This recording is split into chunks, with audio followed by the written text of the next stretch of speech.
It's hard to say there's one specific characteristic. I think more than anything, my understanding is an entrepreneur is somebody that sees something that others don't see, and they can translate that into action. So they kind of make something out of nothing.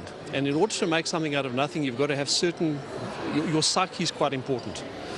So you've got to be resilient, you've got to be self-confident, you've got to be driven, you've got to be very focused, you've got to be, there's a whole host of things that would include inquisitiveness. Yes. And it's a kind of a mixture of all of those things. And if those are not in place, nobody's going to take a risk, because entrepreneurs are prepared to take a risk.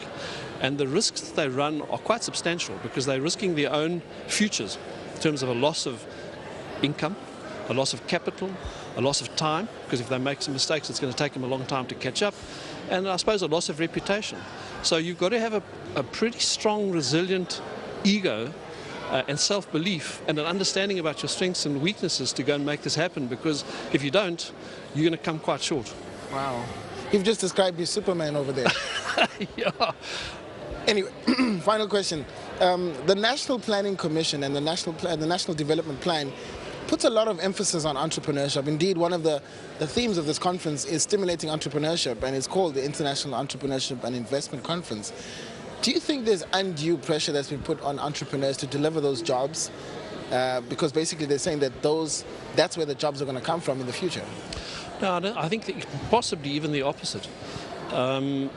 When I started my businesses way back in the 80s, there was absolutely no support whatsoever for entrepreneurs. And what I see now, specifically in KwaZulu-Natal, is a whole host of support structures which are sort of mobilized in a coordinated fashion to kind of make things happen. So, in a sense, the help that one needs as an entrepreneur is pretty much there. And I think it's probably, if anything, becoming easier, as it should. In other words, the authorities are doing the things they should to make it kind of easier for an entrepreneur to go out and make things happen. So I don't think there's undue advantage or disadvantage. I think the time is probably as right as it's ever been to actually go out and do it. It's pretty exciting. I wish I was a lot younger, because I think the opportunities are just all over the place.